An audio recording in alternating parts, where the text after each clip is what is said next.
এক পক্ষে কোন দেশ, আরেক পক্ষে সবাই, এক পক্ষে আরেক পক্ষে।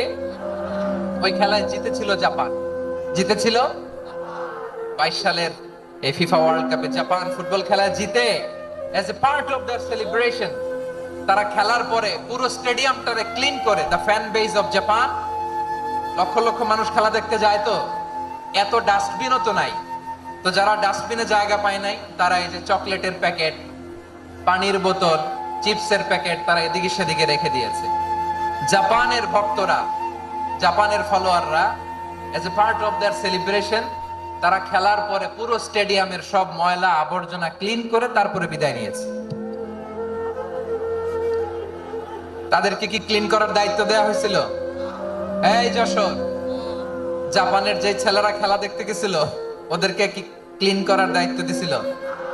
তারা কি স্টেডিয়ামের পরিচ্ছন্নতা কর্মী? তাদের আকল, তাদের সিক্স সেন্স তাদেরকে বলেছে ছোটবেলা থেকে জাপান গভর্নমেন্ট ওদেরকে এত পরিচ্ছন্নতা শেখায়, ক্লিনলিনেস অ্যাওয়ারনেস ক্যাম্পেইন করায়। ক্লাসে আমি দেখেছি, ক্লাসে নিজের বেঞ্চ নিজে মুছে, ক্লাসের মাঝখানে একটা সময় দেয়, নিজের টেবিল নিজে মুছে, নিজের ক্লাসরুমটা নিজে পরিষ্কার করে, রাস্তাঘাটে একটা ধুলা নাই, ময়লা নাই, একটা টিস্যু নাই। খেলার পরে গোটা বিশ্বকে তাক লাগিয়ে দিয়েছে। জাপানের ফ্যানরা সবার রেখে যাওয়া গার্বেজ, টিস্যু, বোতল পরিষ্কার করে তারপরে স্টেডিয়াম থেকে বিদায় নিয়েছে। আমরা কেন এমন হইতে পারলাম না? আমরা কেন এমন হইতে পারলাম না? জাপানের যারা এগুলো করছে ওদের 3টা করে চোখ না? চোখ তো 3টা জাপানা লাগো, জাপানা লাগো, হাত তো 4টা, কান তো 6টা। হ্যাঁ, নাকি আমার মতো 2 হাত 2 কানালা মানুষ? চোখে দেখলে ওটা মানুষ না। চিন্তা করছেন? তার মানে জাপানিজদেরকে যে গ্রুমিং করে শিখানোর মাধ্যমে পরিচ্ছন্ন বানানো গেছে, ওরা যেমনি মানুষ আমরাও মানুষ। আমাদের সন্তানদেরকে শেখালে তারাও পারবে, পারবে কিনা?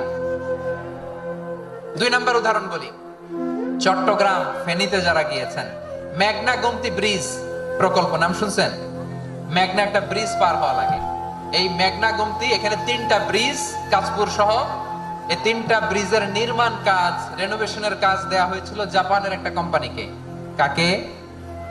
জাপানের কোম্পানি। নির্মাণ শেষে 738 কোটি টাকা বেঁচে গেছিল, এটা গভর্নমেন্টের হাতে দিয়ে তারা বিদায় নিয়েছে।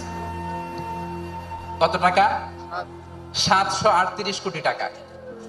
যত প্রাক্কলিত ব্যয় নির্ধারণ করা হয়েছে সব টাকা সরকার, তৎকালীন সরকার 2019-এর সরকার, কারা ছিল তো জানেন? এই 2019-এর সরকার তাদেরকে দিয়েছে। তারা রিনোভেশন নির্মাণ শেষে 738 কোটি টাকা অতিরিক্ত বেঁচে গেছিল, এটা আবার গভর্নমেন্টের হাতে বুঝাই দিয়ে তারা বিদায় নিচ্ছে। আমরা কেন এমন হইতে পারলাম না? জাপানের ওরাও মানুষ, আমরাও মানুষ, তার মানে মানুষে মানুষে পার্থক্য আছে না নাই? আচ্ছা, জাপানের 2টা উদাহরণ দিলাম, এবার আমার দেশের 2টা উদাহরণ দিব না? বাংলাদেশের 2টা উদাহরণ দিই। 1 নম্বর উদাহরণ, গত সপ্তাহে আপনারা জানেন কক্সবাজারে আমার একটা প্রোগ্রাম ছিল, তো হেলিকপ্টারে গিয়েছিলাম। ফেনী জেলা যখন পার হচ্ছি আমি দেখলাম 3টা উইন্ড মিল। উইন্ড মিল ছিলেন তো? বিশাল পিলার, 3টা 4টা পাখা থাকে। বায়ু বিদ্যুৎ কেন্দ্র, বাংলাদেশের প্রথম বায়ু বিদ্যুৎ কেন্দ্র এটা। মুহুরী প্রজেক্ট বলে এটা সম্ভবত, মুহুরী প্রজেক্ট। তো সাগরের বাতাসের ঝাপটায় এটা ঘুরে এনার্জি হয়, ইলেকট্রিসিটি উৎপাদন হয়। তো আমি পাইলটকে বললাম, ভাই এগুলো থেকে কেমন ইলেকট্রিসিটি উৎপাদন হয়? কয়, হুজুর একটু হয় না, কিছুই হয় না। কিছুই হয় না মানে? বলে, হুজুর বাংলাদেশে যত উইন্ড মিল আছে এটার পাখা একটাও ঘুরে না। আল্লাহ, বলেন কি? তাহলে যে কোটি কোটি টাকা ব্যয় করে যে উইন্ড মিল, কয় হুজুর ভিতরে ফিটফাট, উপরে ফিটফাট, ভিতরে সদরঘাট। তার মানে কোটি কোটি টাকা দিয়ে এই উইন্ড মিল বানায়, এখানে কিছু নাই।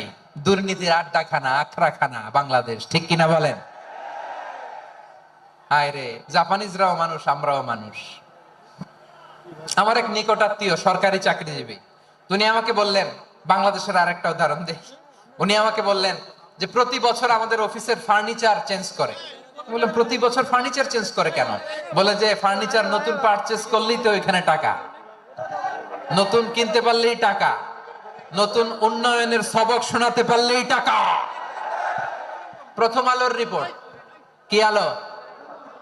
প্রথম আলোর রিপোর্ট। গত 15 বছরে উন্নয়নের নামে লুটপাট হয়েছে প্রায় 3.25 লাখ কোটি টাকা। কার রিপোর্ট? আমাদের বানানো কথা, প্রথম আলোর রিপোর্ট। গত 15 বছরে কারা ছিল জানেন তো?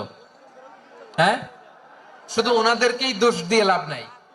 স্বাধীনতার পর থেকে শুধু শাসকের হাত বদল হয়েছে, আমরা কিছু পাই নাই, ঠিক কিনা বলেন? শুধু ওনাদের দোষ দিয়ে কি লাভ? একদল খাইছে, আরেক দল খাওয়ার জন্য রেডি হয়ে আছে। আমরা এরকম চাই না। আমরা চাই স্বাধীন সার্বভৌম বাংলাদেশ। আমরা চাই দুর্নীতিমুক্ত বাংলাদেশ। আমি নিউজটা যে কতবার বললাম, এটা কি সম্ভব? 3.25 লাখ কোটি টাকা লুটপাট, মানে লুটপাট করতে করতে এদেশের জনগণকে ফুটপাতে বসায় দিচ্ছে। প্রিয় ভাইরা, জাপানের মানুষও মানুষ, আমরাও মানুষ। সিদ্ধান্ত আপনার, কোন মানুষ হবেন, ভালো মানুষ না খারাপ মানুষ?